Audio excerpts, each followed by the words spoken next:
문재인 대통령이 우리 경제의 기초체력은 튼튼하다며 근거 없는 가짜뉴스를 경계해야 한다고 말했습니다.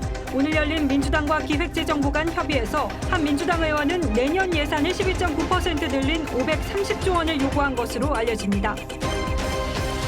조국 법무부 장관 후보자가 과거 산호맹 사건으로 사법 처리를 받았던 전력을 둘러싸고 논란이 커지고 있습니다. 조 후보자는 이에 대해 할 말이 많다며 인사청문회 때 답하겠다고 밝혔습니다. 고유정 사건의 변론을 맡아 어제 첫 공판에 나섰던 이른바 촛불판사 출신 변호사가 사임 의사를 밝혔습니다. 해당 변호사가 기존에 고용한 변호사가 고유정의 변론을 이어갑니다. 정부의 분양가 상한제 시행 발표가 나오자 서울 재건축단지에 비상이 걸렸습니다. 서울의 한 재건축조합은 오늘 긴급 이사회를 열고 분양 시기를 10월 이전으로 앞당기는 등 분양가 상한제 대책 마련에 들어갔습니다. 오늘 새벽 한 아파트 지하 주차장에서 충전이 끝난 전기 자동차에서 불이 나 주민 수십 명이 대피했습니다. 홍콩 시위대의 점거로 일시 폐쇄됐던 홍콩 국제공항이 정상화됐지만 시위대가 다시 공항으로 모여들고 있어 중국 정부의 무력 개입이 임박했다는 관측입니다.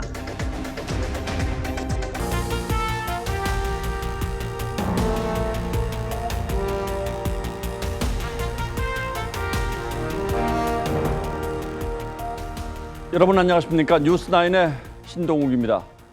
문재인 대통령의 경제 인식에 대한 쓴소리를 여러 번 한 바 있습니다만 오늘 또 같은 얘기입니다. 우리 경제 기초는 튼튼하다. 재정 건전성도 좋다. 그러니 너무 걱정할 필요 없다.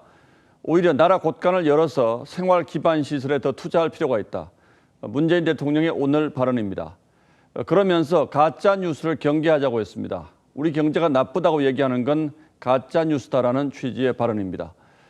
김현종 국가안보실 차장이 일본의 수출 규제 영향이 한 줌밖에 안 된다고 한 말과 같은 맥락으로 들리기도 하는데 그럼 국민들은 왜 이렇게 걱정들을 하고 있는가 역시 이해하기 어렵습니다. 최지원 기자가 먼저 보도하겠습니다. 문재인 대통령은 신용평가 회사 피치의 전망을 근거로 우리 경제의 기초 체력이 튼튼하다고 강조했습니다. 우리 경제의 기초 체력은 튼튼합니다.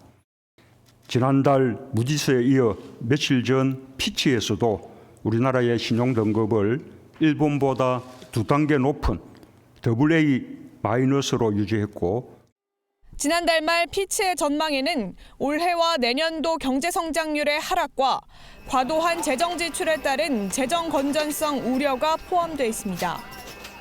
문 대통령은 이 대목은 언급하지 않고 대신 우리 재정 건전성은 좋다고 인용했습니다. 그러면서 생활 SOC 등에 대한 투자에 더 큰 노력을 해야 한다고 주문했습니다.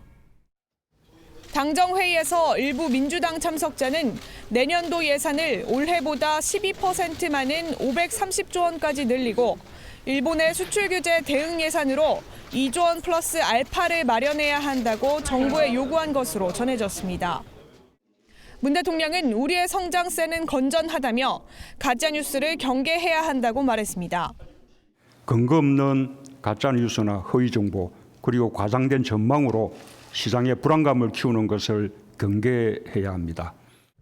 TV조선 최지원입니다. 대통령의 이 발언에 앞서 정부는 이미 기업들에게 위기감을 조성하지 말라며 일본 수출 규제 피해를 언론에 알리지 말라는 지침도 내린 것으로 전해졌습니다. 일본의 수출 규제로 부품 수급에 차질 우려가 있다는 내부 문건을 만들고도 공개하지 못한 업체가 있고 한 금융계 관계자는 당분간 부정적인 업황 보고를 자제하라는 지시가 있었다고 털어놓았습니다. 이어서 신준명 기자가 보도합니다. 국내의 한 완성차 업체는 정부로부터 위기감을 조성하지 말라는 경고를 받았습니다. 일본의 수출 규제가 확대될 경우 부품 수급에 차질이 생길 수 있다는 보고서를 내 노사교섭 때 활용할 계획이었지만 가정을 토대로 위기감을 조성하지 말라며 제지를 당했다는 겁니다. 업체 관계자는 예상되는 피해를 줄이고 노조에게도 회사 상황을 알리려고 했지만 정부의 경고로 보고서를 경영자료로 쓰지 못하고 있다고 말했습니다. 지난주 증시가 급락하자 여당 지도부는 증권업계를 방문해 불안감을 조성하지 말라고 경고하기도 했습니다. 과연 IMF 때와 비교할 만큼의 그런 위기 상황인가. 시장에서 과도한 어떤 불안감을 조성하는 이런 목소리들이 그 무책임한 소리도 될 수 있다. 모 금융계 인사는 당분간 부정적인 업황 보고서를 자제하라는 지시가 있었다며 경제 전문가들이 정확한 진단조차 마음대로 하지 못하는 나라에 살고 있다는 생각에 자괴감이 들었다고 말했습니다. 정부 여당의 입단속이 경제 위기에 대한 정확한 진단과 해법을 찾는 데 걸림돌이 될 수 있는 지점입니다. TV조선 신준명입니다. 예, 앞서 두 리포트를 보셨다면 지금 어떤 상황인지 이해가 되셨으리라 믿습니다. 그런데 여름 휴가가 끝나자마자 파업에 돌입할 것처럼 벼르던 강성 노조들도 잇따라 숨고르기에 들어갔습니다. 노동조합들도 우리 경제가 비상이라는 사실을 인정하고 있는 셈인데 청와대와 정부만 생각이 좀 다른 듯합니다. 김지아 기자가 취재했습니다. 현대차 노조는 오늘 집행부 회의를 열고 내일부터 일주일간 사측과 집중교섭에 나서기로 했습니다. 현대차 노조는 지난달 말 이미 파업권을 확보했고 여름 휴가가 끝나는 이번 주 파업에 돌입할 태세였습니다. 하지만 비상시국에 파업을 한다는 비판 여론을 의식해 한 발 물러선 것으로 보입니다. 현대차 노조는 본격적인 쟁의 행위 돌입 시기가 하필이면 한일 경제전쟁과 맞물려 많은 고민을 했다고 전했습니다. 마찬가지 이유로 기아차 노조도 어제 파업을 유보하기로 했습니다. 국민의 시각 자체가 부정적인 시각이 상당히 크다는 겁니다. 더더욱 지금은 지양을 해서 안정을 취해야 되는 시점이라고 볼 수가 있습니다. 조선업계 노조도 여론을 살피는 분위기입니다. 현대중공업 노조는 어제 투쟁 방향을 논의했지만 파업 여부를 확정하지 못했습니다. 대우조선 해양노조는 파업권을 확보한 상태에서 이르면 다음 주 교섭에 돌입합니다. 회사나 노조가 지금 어떻게 제시를 할 수 있는 그런 안건이 아니잖아요. 쉽게 이제 접근이 잘 안 되는 상황이에요. 하지만 정년 대폭 연장, 합병 반대와 같이 사측이 수용할 수 없는 조건을 노조들이 고수하고 있어 파업의 불씨는 여전한 상황입니다. TV조선 김자입니다. 조국 법무장관 지명자는 과거 남한 사회주의 노동자 동맹 사건, 약칭 산호맹 사건에 연루돼 징역형을 선고받은 일이 있습니다. 조 지명자는 산호맹 기관지를 만드는 일에 주로 참여했는데 여기에는 무장 봉기를 주장하는 글도 실렸습니다. 물론 오래전의 일이기도 합니다만 법무부 장관의 이력으로 적당한 것인가 논란이 있습니다. 유병수 기자가 당시 재판 기록을 살펴봤습니다. 조국 법무부 장관 지명자의 1심 판결문입니다. 징역 2년 6개월에 집행유예 3년이 선고됐는데 반국가단체 산호맹의 산하기관인 남한사회주의과학원 활동이 혐의의 핵심이었습니다. 특히 이 단체 기관지 제작에 운영위원 겸 강령연구실장으로 참여했다고 적시했습니다. 판결문에는 조 지명자가 제작에 참여한 우리 사상 2호에 남한 사회에서의 혁명은 무장봉기에 대한 고려 없이 승리를 기약할 수 없다고 적혀 있습니다. 또 1994년 봄까지는 기필코 남한 사회주의 노동자당을 건설하자는 구절도 있습니다. 항소심과 상고심에서도 조 지명자는 유죄를 선고받았습니다.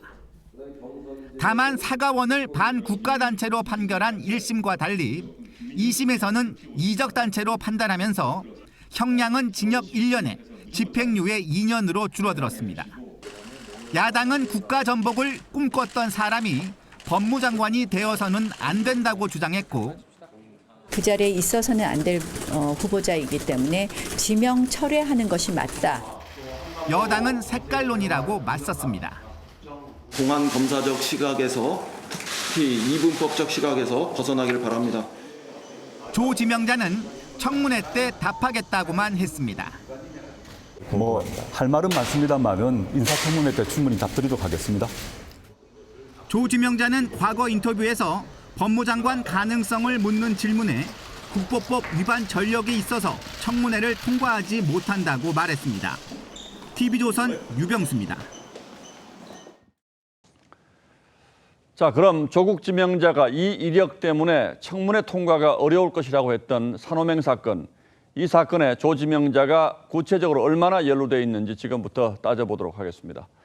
자, 강동원 기자, 예. 저희 세대는 잘 압니다만 잘 모르시는 분들도 많죠. 산호맹이라는 단체는 어떤 단체입니까? 그러니까 재판을 통해서 반국가단체로 판명이 난 사회주의 혁명 조직입니다. 자, 대부분 학생운동권 출신들과 노동자 등이 참여를 했었는데요. 예. 자, 우리나라를 이 사회주의로 변화시키는 게 목표를 갖고 있었습니다. 1989년에 서울대학교 총학생회장 출신인 백태웅 교수와 시인 박노해 씨 등이 중심이 돼서 만들어졌습니다. 자, 당시 이 안기부는 산호맹을 반국가 조직으로 규정을 했고 공안당국은 산호맹의 주요 간부 전부를 구속하고 기소했습니다. 자, 이때 조국 지명자도 체포가 됐었습니다. 자, 그런데 조국 지명자가 가입했다고 하는 사과원이라는 건 뭡니까? 이건 산호맹과는 어떤 관련이 있습니까? 그러니까 정식 명칭은요, 남한 사회주의 과학원 이렇게 이야기를 하고 있습니다. 자, 산호맹의 싱크탱크라고 보면 될 것 같은데요. 예. 자, 젊은 교수들이나 연구원들이 모여서 사회주의를 연구했는데 조국 지명자는 울산대학교 법학과 전임 강사 재직 시절에 사과원의 강령 연구실장으로 가입을 해서 이 노동자 계급의 투쟁을 촉구하는 우리 사상 제2호를 제작했습니다. 자, 이 조직원들이 모두 체포가 돼서 재판을 받았는데 그럼 예. 이 사과원도 반국가 단체로 판명이 났습니까? 그건 1심과 상급심의 판결이 조금 달랐습니다. 예. 자, 1심에서는요, 사과원을 반국가 단체로 봤습니다. 이 산호맹을 만들었던 백태웅 교수가 사과원도 설립을 했다는 점에서 이 사과원이 산호맹 산하기구라고 판단을 한 겁니다. 자, 당시 1심 재판장을 맡았던 김황식 전 총리는 이 사과원은 사회주의에 대한 이론적인 토대를 만들기 위한 단체이고 산호맹과 그 맥을 같이 하는 똑같은 유형의 단체 이렇게 이야기를 했었습니다. 자, 하지만 상급심에서는 이적 단체로 한 등급이 낮아졌고 조 지명자의 처벌 수위도 덩달아 낮아지게 된 겁니다. 자, 당시 국가보안법은 국가의 별난 자체를 1차적인 목적으로 삼으면 반국가단체, 이 반국가단체의 활동에 동조하는 게 목적이면 이적단체라고 봤습니다. 자, 어쨌든 조 지명자가 실형을 받았던 혐의가 국가보안법 위반, 이건 맞는 거죠? 그건 맞습니다. 이 반국가단체든 이적단체든 이 가입해서 활동을 했고 이 국보법 위반 혐의로 체포돼서 재판을 받아서 처벌을 받았으니까요. 자, 조 지명자 역시 지난 2010년 한 언론과의 인터뷰에서 이 국보법 위반 전력도 있어서 청문회 통과는 못한다 이렇게 이야기하기도 했습니다. 자, 조국 교수의 말대로 청문회를 통과할 수 없는지는 두고 봐야겠습니다. 물론 그 뒤에 모두 사면을 받았기 때문에 정치적으로든 법적으로든 이제는 뭐 책임질 일은 없습니다만 법무부 장관의 이념 문제, 이게 정치적 쟁점이 되긴 하겠군요. 예. 예, 강동원 기자 잘 들었습니다.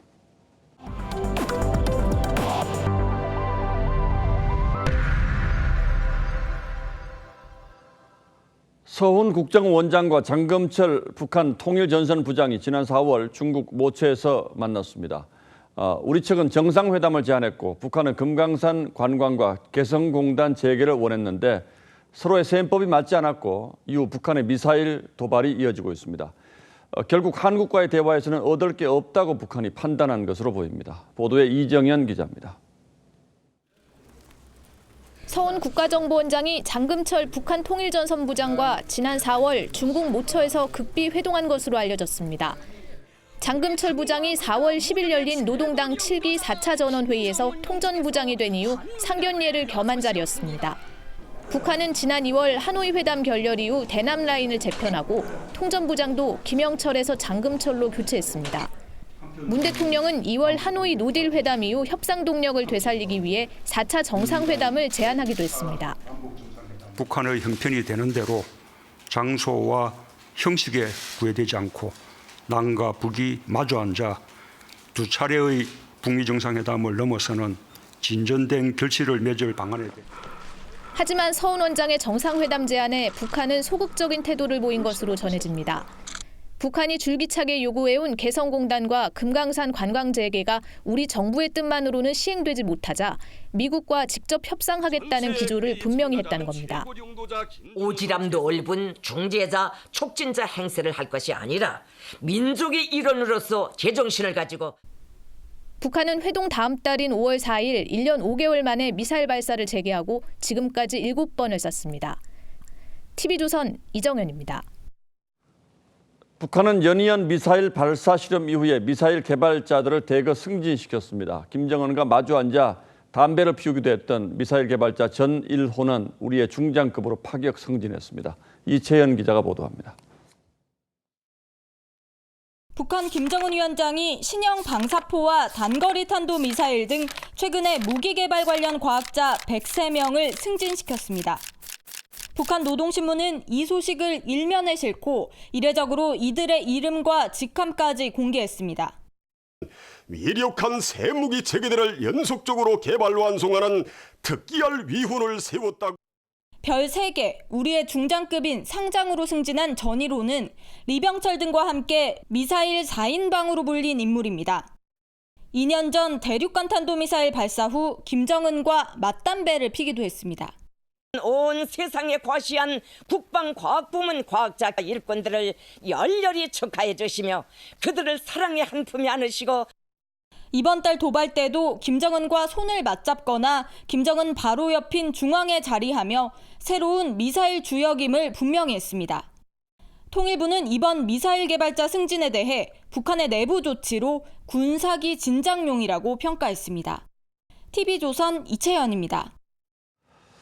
자, 미국은 우리 해군이 이란과 마찰을 빚고 있는 호르무즈 해협 작전에 참여해 주기를 바라고 있습니다. 며칠 전 방한한 에스퍼 미 국방장관도 이런 뜻을 전해온 것으로 알려졌는데 마침 오늘 우리 해군의 강감찬호가 아라비아 반도 서쪽의 아덴만으로 출발했습니다. 여기서 호르무즈 해협까지는 멀지 않습니다. 박재훈 기자가 취재했습니다.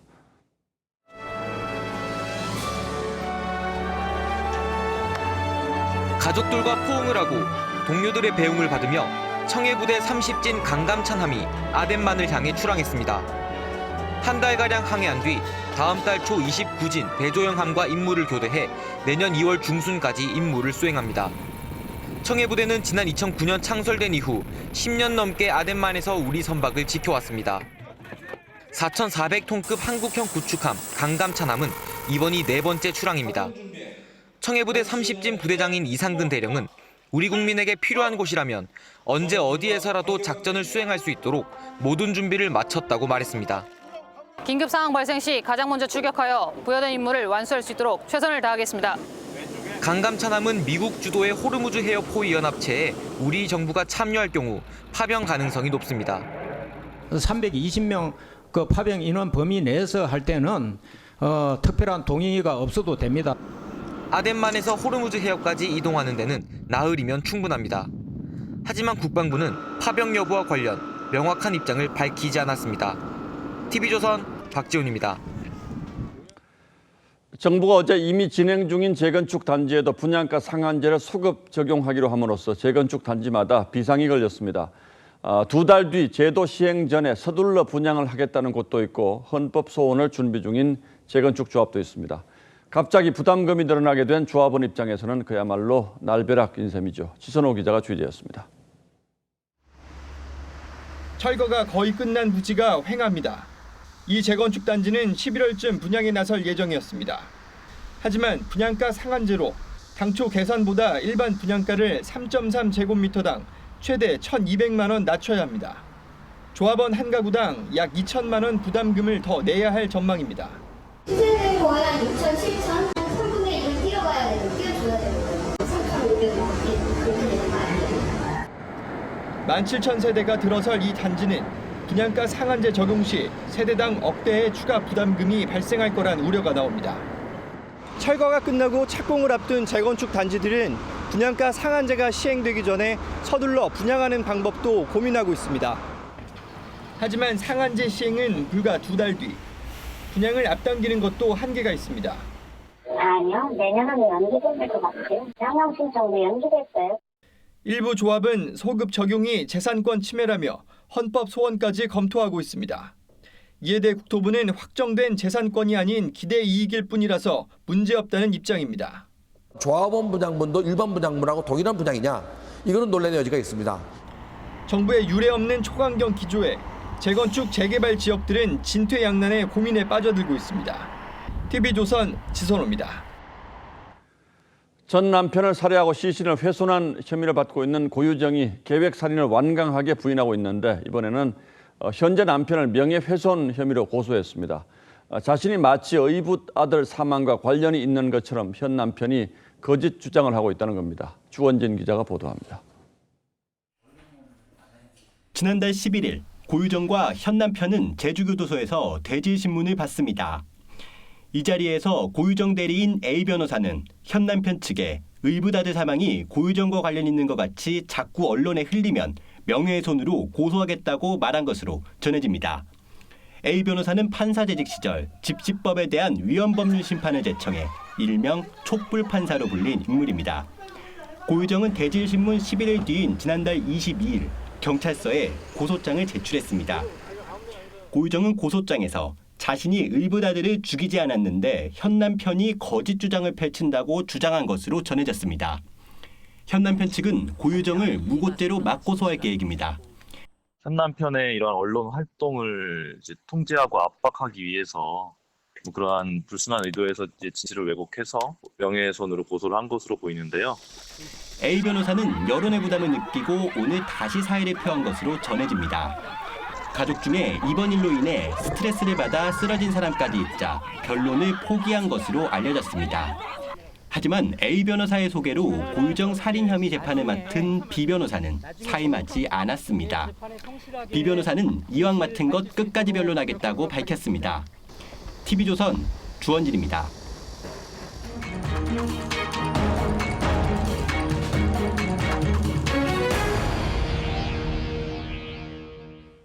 아파트 주차장에 세워져 있던 전기 자동차에서 불이 났습니다. 충전은 이미 끝난 상황이었지만은 충전기와 연결되어 있는 상태에서 화재가 발생해서 화재 이유를 놓고 다양한 가능성이 제기됩니다. 김다로 기자입니다.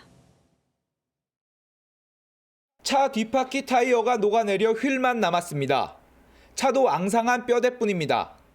오늘 새벽 4시 20분쯤 세종시의 한 아파트 지하 주차장에 있던 전기차에서 불이 났습니다. 이 불로 주민 20여 명이 대피했습니다. 화재차가 거의 다 전소됐고요. 전기 충전하는 거하고 연결되어 있는 상태에서 불이 났었나 봐요. 불이 난 차량은 현대자동차의 전기차 코나입니다. 어제 저녁 6시 5분쯤 충전을 시작해 오늘 0시 40분쯤 충전이 완료됐습니다. 불은 충전이 끝나고 4시간 뒤에 났습니다. 충전 커넥터는 연결된 상태였지만 전기 출력은 차단돼 있었습니다. 평소에 지금 여름철이니까 이틀에 한 번 충전했고요. 그리고 평소에 한 20-30% 정도 남기고 충전 걸어서 90%까지 완속 충전고요. 불이 난 차량은 한국전력에서 관리하고 있던 완속 충전기를 이용했습니다. 한국전력에서 운영하는 충전기를 사용하다가 차량 화재가 난 것은 이번이 처음입니다.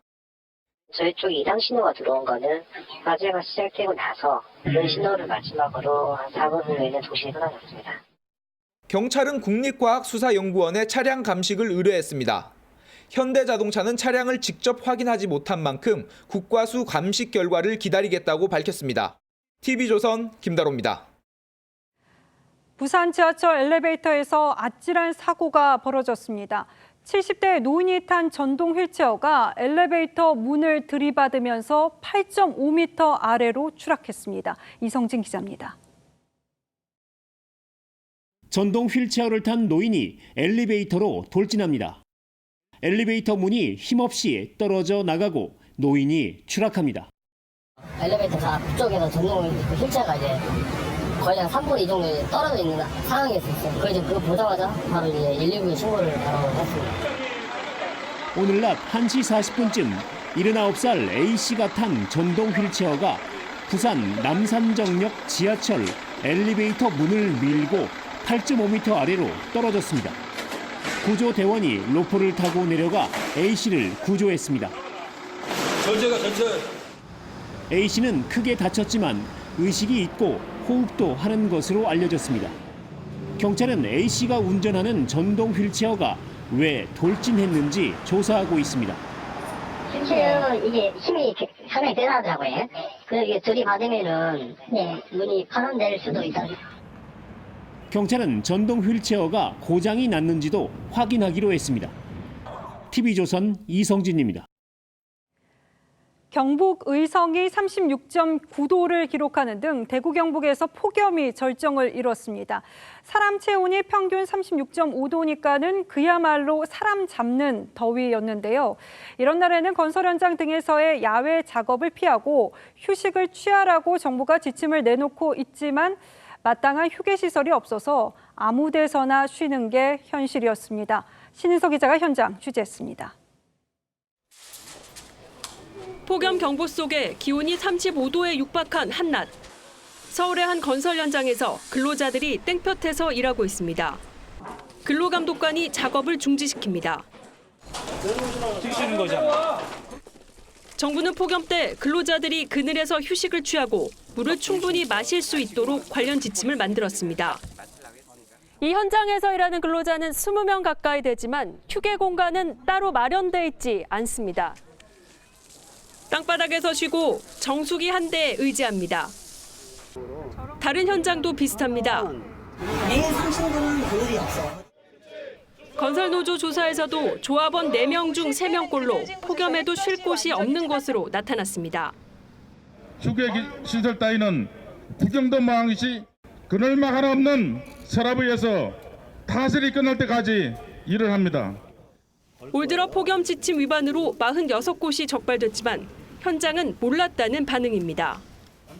왜 계속 일을 하세요? 안 쉬세요? 그런 거 잘 몰랐어요.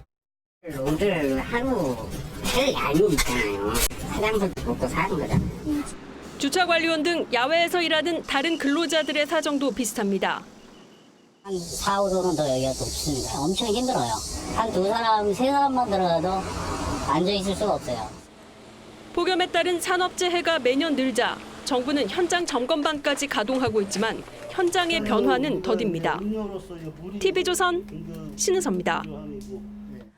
한강 하구 어민들이 서울시의 하수 무단 방류로 한강이 오염돼 생계를 위협받고 있다면서 어선에서 4번째 시위를 벌였습니다. 서울시는 무단 방류는 불가능한 일이라고 부인했지만 어민들은 한강 하구에서 잇따라 나타난 기형 물고기가 증거라는 입장입니다. 이채림 기자입니다. 어선 10여 척이 줄지어 한강을 달립니다. 배에는 생계를 책임지란 플래카드도 내걸렸습니다. 고향 행주 어촌계 어민들입니다. 어민들은 국회가 보이는 여의도 인근에 배를 정박시키고 선상 시위를 벌였습니다. 이들은 서울시 하수처리시설에서 오폐수를 무단 방류해 한강 하구가 오염되고 있다고 주장했습니다. 한강에 폭언날 똥물 좀 그만 내보내라! 그만 내보내라! 그만 내보내라! 그만 내보내라!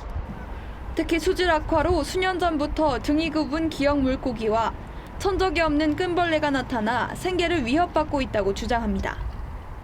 어부들이 잡은 물고기는 국민들 식탁에 올라간다는 게 전제되는 걸 겁니다. 저희 식구도 못 먹입니다, 지금. 실제 서남물재생센터 관계자들은 3년 전 하수를 2,000시간 이상 무단 방류한 혐의로 검찰 수사를 받고 있습니다.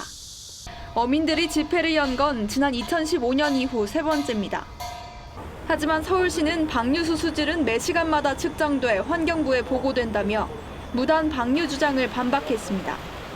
또 환경부, 고양시와 합동으로 조사했지만 기형 물고기는 발견하지 못했고 끈벌레 출현은 수질 오염과는 관계가 적다고 밝혔습니다.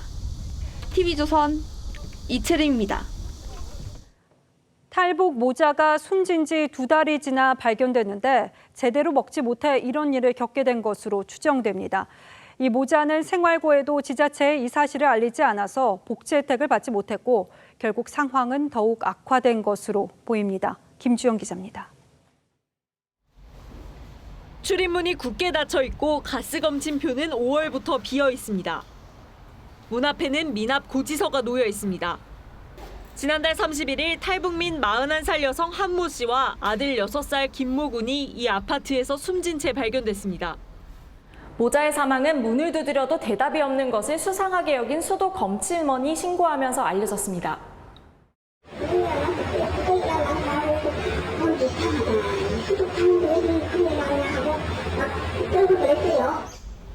경찰은 이들이 숨진 지 2달 정도 됐고 아사했을 가능성에 무게를 두고 있습니다. 집안에서 먹을 만한 음식이 전혀 발견되지 않은 겁니다. 10년 전 한국에 온 한 씨는 중국 동포와 결혼해 통영과 중국 등에서 살다가 지난해 서울로 돌아왔습니다. 올해 초 이혼하며 수입이 없어졌는데 생활고를 지자체 등에 알리지 않아 복지 혜택을 받지 못했습니다. 구청 측은 전입 당시 한 씨가 남편과 거주해 생계 유지가 가능한 것으로 보고 기초생활수급자 신청을 받지 않았습니다. 경찰도 한 씨가 잘 정착한 것으로 판단해 2주 시 모니터링만 했습니다. 통일부 산하 하나재단의 관리 대상에는 등록조차 안 된 상태. 저희는 여기 2014년에 생겼는데요. 그분은 2009년에 입국을 하신 분이고. 해외에 있는 전 남편 등이 시신 인수를 거부할 경우 탈북민 단체들이 장례를 추진할 예정입니다. TV조선 김주영입니다. 일본 화장품 DHC의 자회사인 DHC 텔레비전은 미용이 아닌 주로 정치 프로그램을 방영하는데요. 어제 이 채널의 시사 프로그램에 출연한 한 일본 현역 의원이 한국이 독도를 자신의 것이라고 우기고 있다는 등의 망언을 쏟아냈습니다. 한국 매장들은 DHC 판매 중단을 선언했고 퇴출에 몰린 DHC 코리아는 사과했는데 정작 일본에서는 입장 표명이 없고 DHC 텔레비전은 오늘도 망언을 쏟아냈습니다. 박소영 기자입니다. DHC 코리아는 혐한 방송으로 논란을 빚은 일본 DHC 텔레비전 측과 직접적인 관계가 없다고 주장했습니다. 출연진의 발언에 동의하지 않는다며 앞으로도 DHC 텔레비전과 반대 입장으로 이 문제에 대처할 것이라고 밝혔습니다. 한국 비하 방송 중단도 지속적으로 요청하겠다고 했습니다. 하지만 소비자들의 비판은 가라앉지 않고 있습니다. 국내 화장품 유통업계는 이미 온라인과 오프라인에서 DHC 제품 퇴출에 돌입했습니다. 연이은 혐한 방송이 소비자 불매 운동을 확산시킨 겁니다. 12일 DHC 텔레비전 프로그램에는 일본 자민당 의원이 출연해 한국이 독도를 멋대로 차지했다고 발언했습니다. 前年の1951年から韓国は竹島を勝手に自分のものにすると、いわゆる慰安婦のことであれ、あるいは大暴行のことであれ、レーダー照射であれ、日本側から何か争いを仕掛けたって事実は一度もないので、 한국 정부가 강제징용 판결에 관여하지 않는다며 갑작스러운 사법 독립이라고 비아냥대기도 했습니다. 앞서 다른 출연자들은 일본이 한글을 통일해 지금의 한글이 탄생했다. 한국은 원래 금방 뜨거워지고 금방 식는 나라 같은 근거 없는 막말을 쏟아내 논란을 빚었습니다. TV조선 박소영입니다. 예, 다음 뉴스입니다. 진해에 있는 해군 교육사령부에서 병사들이 새벽 경계 근무를 서면서 치킨을 배달시켜서 술판을 벌였습니다. 그런데 지휘관은 이 사실을 알고도 상부에 보고조차 하지 않았습니다. 병사들이 휴대전화 카메라에 자랑 삼아 찍은 인증사진이 없었다면 이런 일이 벌어졌는지도 모를 뻔했습니다. 보도에 김미선 기자입니다. 배달앱에 경남 창원 해군 교육사령부 주소를 입력하자 배달 가능한 치킨집이 뜹니다. 지금 많이 시켜주세요. 경화동 교육사령부 앞에서 전화 주세요 이런 식으로 해가지고 하더라고요. 37-12번지요. 어떤 거 하시겠어요? 지난 5월 14일 자정 경계 근무를 서던 병사 6명은 배달 앱으로 치킨과 소주, 맥주 10,000cc를 시켰습니다. 치킨을 후문 틈새로 받은 뒤 경계 근무지인 탄약고 앞에서 술판을 벌였습니다. 주요 시설 경계가 새벽 2시까지 뻥 뚫린 겁니다. 이들의 일탈은 제때 반납하지 않은 휴대전화에서 음주 인증샷이 나오면서 들통났습니다. 술 먹을 사진이 없죠? 근무 시간에 치킨 어떻게 시켜 먹어요? 하지만 정작 일탈을 적발한 중대장은 상부에 보고하지 않았습니다. 병사들에게 군형법을 적용하지 않고 외박 제한만 했는데 결국 내부 고발로 알려져 징계를 받게 됐습니다.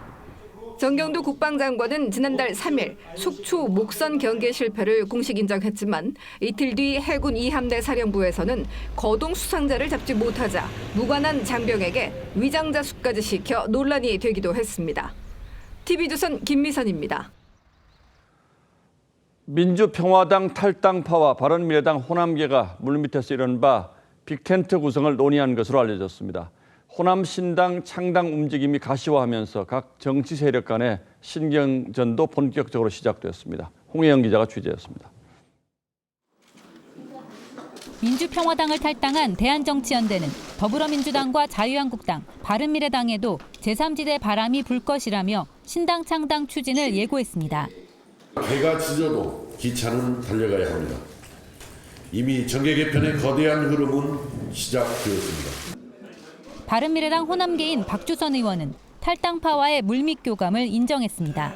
그동안에 빅텐트에 대해서 민주평화당에 있는 분들하고 논의를 했고 대한정치연대 10명에 바른미래당 호남계 등 당권파 8명을 합하면 원내 교섭단체에 근접해집니다.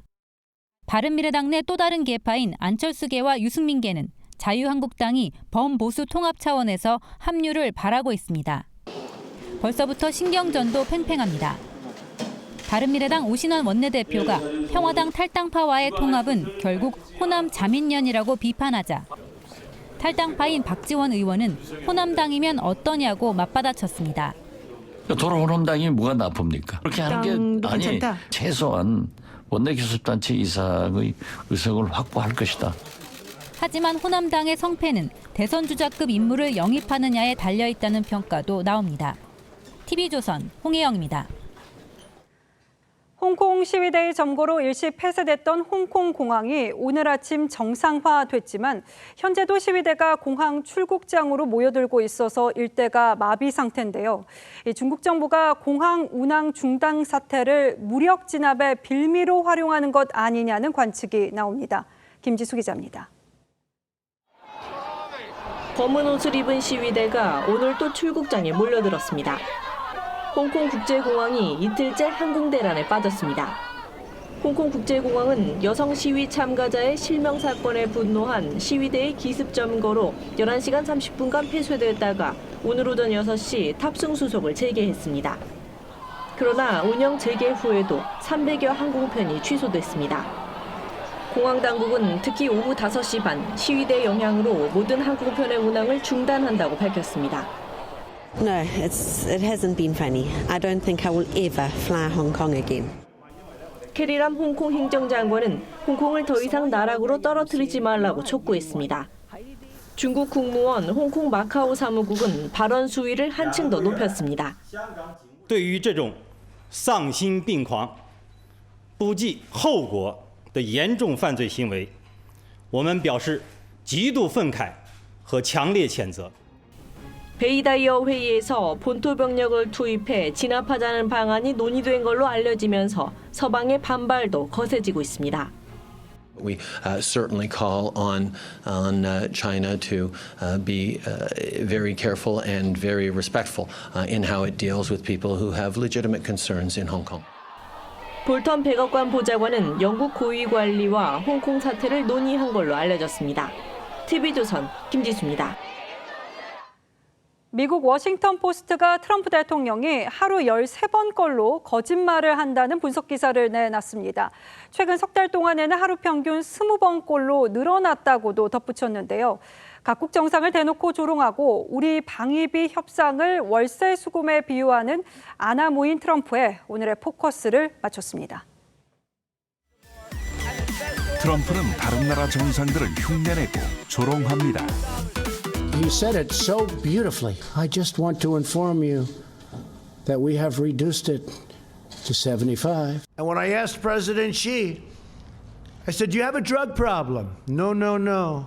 I said, "Why?" Death penalty. 아프리카 대륙을 통째로 비하하는 것은 물론 all these shithole countries here. According to a Democratic aide familiar with the conversation, Mr. Trump was referring to African nations and Haiti. 유럽 대륙과의 수억 달러 관세 문제도 그에게는 농담거리인 듯합니다. We're delighted to pay a 25% tariff on all Mercedes-Benz's, BMWs coming into our nation, so we appreciate that. I'm only kidding.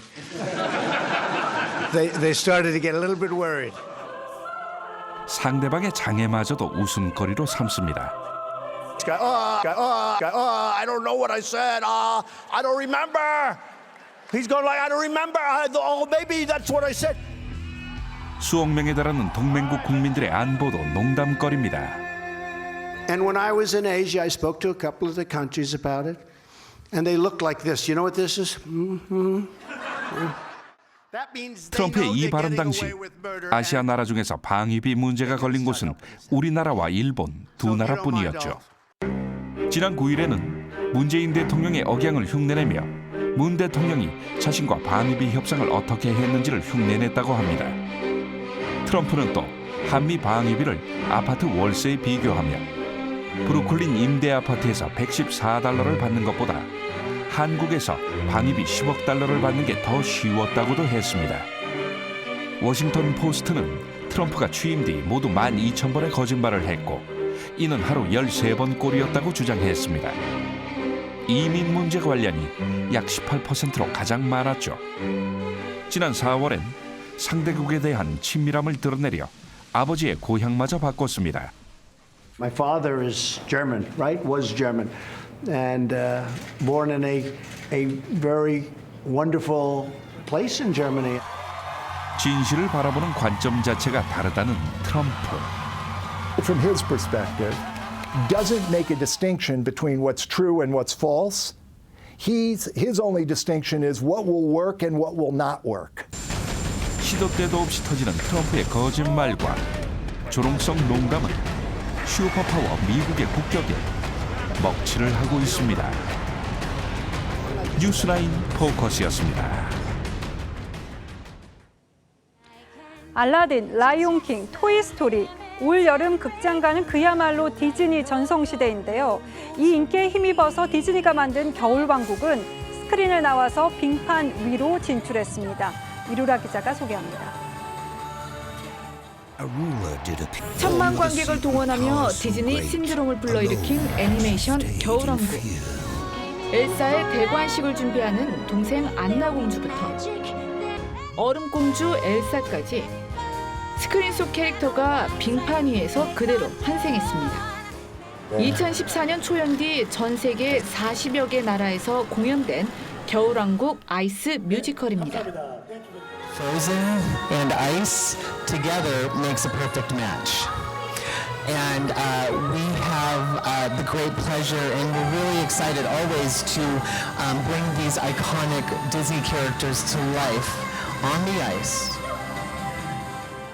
잔디밭으로 나온 디즈니도 있습니다. 공원 내에 마련된 대형 스크린에서 영화 라이온 킹을 상영하고 그 아래에서 오케스트라의 라이브 연주가 펼쳐집니다. 디즈니 특별전에선 미키마우스, 피노키오 등 100년에 걸쳐 나온 다양한 캐릭터들이 총 출동합니다. 그 다양한 연령대가 어린 시절의 디즈니 캐릭터에 대한 추억을 다 가지고 있는 거예요. 그게 이제 축적이 되다 보니까 거의 국민 캐릭터 같은 느낌이 됐고. 동심을 자극하는 디즈니, 극장가를 뛰어넘는 열풍을 이어가고 있습니다.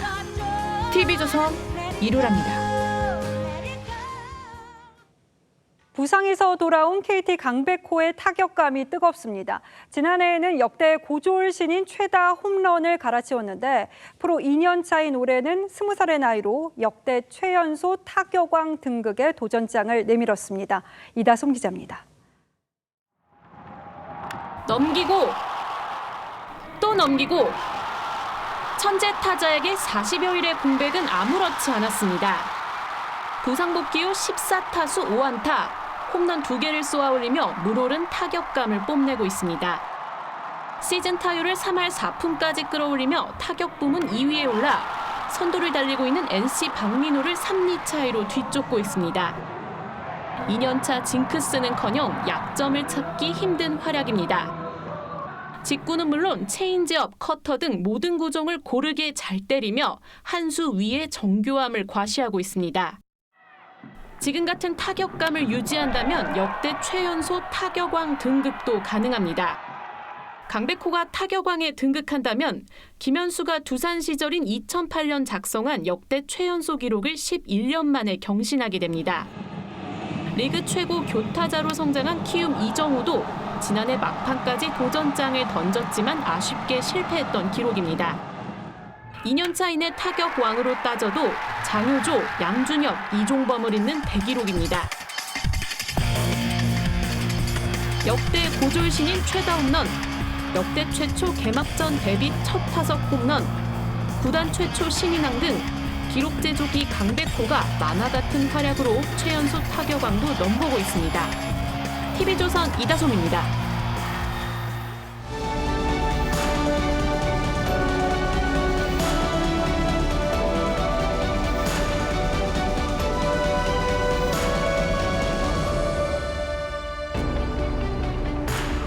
탈북 청년 승철이 일자리를 구해주겠다는 담당 경찰관을 따라 나섭니다. 공장에 들어서면서 경찰관이 당부하죠. 절대 북한에서 왔던 말 하지 마라. 알겠습니다. 야, 너 살아남아야 될 거 아니야? 하지만 탈북민이라는 사실이 금방 드러나 퇴짜를 맞습니다. 승철은 벽보 붙이고 현수막 끄는 구전일을 하며 살아갑니다. 길에서 주워온 백구에게 마음을 붙이지만 그마저 차에 치여 죽고 승철이 백구의 죽음을 응시하며 영화가 끝납니다. 그리고 이런 자막이 뜹니다. 영화 무산일기는 탈북민의 암울한 서울살이를 건조한 시선으로 담아내 13개 국제영화제에서 상을 받았습니다. 감독의 대학 후배이기도 했던 주인공 승철은 영화를 보지 못한 채 끝내 암으로 숨졌습니다. 하지만 영화 대신 현실로 접하는 탈북 어머니와 아이의 죽음은 처연함을 넘어서 무거운 납덩이처럼 가슴에 얹힙니다. 모자는 석 달 전 마지막 은행 잔고 3,858원을 인출한 지 보름 만에 숨졌고 그 2달 뒤에 발견됐습니다. 수도는 끊겼고 냉장고에는 고춧가루만 남았습니다. 아사라는 말이 21세기 서울에서 들려오고 아사자가 굶주림을 피해 도망쳐온 탈북민이라는 사실이 황망하기만 합니다. 근래 들어서 탈북민들에 대한 걱정스러운 소식이 부쩍 많았기에 그 황망함은 불안감으로 바뀝니다. 이 정부 들어서 탈북민이라는 말은 금기어처럼 돼버렸습니다. 탈북민 출신 기자의 남북회담 취재를 맡고 탈북민 교육기관 하나원 20주년 행사는 장 차관이 모두 불참한 가운데 취재도 봉쇄했습니다. 정부가 왜 그러는지는 북한 목선 삼척 입항 때 청와대 소통수석이 한 말에서 잘 드러납니다. 승선자들이 귀순 의사를 갖고 넘어왔다면 그게 보도됨으로써 남북 관계가 경색된다. 이런 생각이라면 남한 사회의 탈북자들은 그 자체로 남북 관계 개선에 도움이 되지 않는 장애물이 되는 셈입니다. 그러다 보니 부쩍 불안과 소외를 하소연하는 탈북민들이 많습니다.